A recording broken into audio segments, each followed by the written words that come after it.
नमस्ते बच्चों, चलिए क्वेश्चन सॉल्व करते हैं। कह रहा है कि a boy reaches the airport and finds that the accelerator is not working. He walk up the stationary escalator in time t1. If he remain stationary on a moving accelerator, then the escalator takes him up in time t2. The time taken by him to walk up on the moving accelerator will be.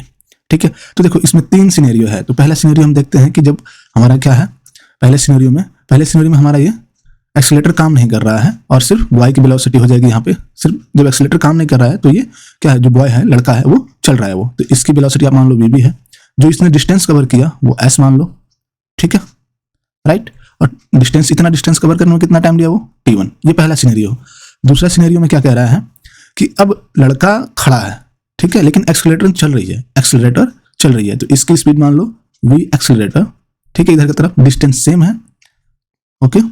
तो उतना ही का मतलब accelerator का distance तो simple सी बात है यार, same ही होगा ना। जाके वो डेस्टिनेशन पे उतरेगा, यहाँ पे अगर बात करें तो सबका डिस्टेंस तो सेम ही होगा, राइट। तो ये से अब ये टाइम ले रहा है t2, राइट। तीसरा सिनेरियो में क्या है कि अब दोनों मूव कर रहे हैं, दोनों चल रहे हैं, यानी लड़का भी चल रहा है और एक्सीलरेटर भी चल रही है, ठीक है। और फिर डिस्टेंस हमारा क्या है, सेम है इसमें भी। और तो फिर आपसे टाइम t3 यहाँ पे पूछ लिया कि अब टाइम कितना लगेगा उसे यहाँ पहुंचने में, ठीक है, ओके। तो चलो यहाँ से हम क्या निकाल सकते हैं। अच्छा, t3 निकालना क्या होगा यहाँ पे, t3 इक्वल टू, मैं हमेशा से सजेशन यही देता हूँ कि आप सबसे पहले उसे लिख दो जो आपको फाइंड आउट करना है, सो दैट कि आपको पता चल जाएगा क्या क्या उसमें एलिमेंट है जो हमें और फाइंड आउट करना होगा। तो t3 यानी कि टाइम इक्वल टू क्या हो जाएगी हमारी, distance by velocity of boy and plus velocity of accelerator, right. So यहाँ देखिए वेलोसिटी ऑफ बॉय निकाल लीजिए आप, तो वेलोसिटी ऑफ बॉय कितना हो जाएगा, सिंपल s बाई t1। यहाँ वेलोसिटी ऑफ एक्सीलरेटर क्या हो जाएगा, s बाई t2, राइट।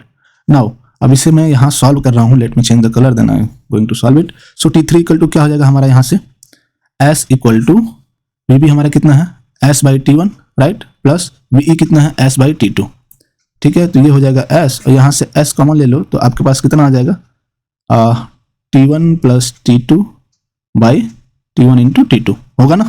और यहाँ से s कॉमन लगेगा 1 by t1 plus 1 by t2, ठीक है। फिर इसका आप सॉल्व करोगे तो ये आएगा, ये s कैंसिल आउट हो जाएगा, ये हो जाएगा t1 into t2 by t1 plus t2, simple, right. आ गया आपका, देखिए ये रहा option A, t1 into t2 by t1 plus t2, ठीक है। तो ऑप्शन ए करेक्ट है।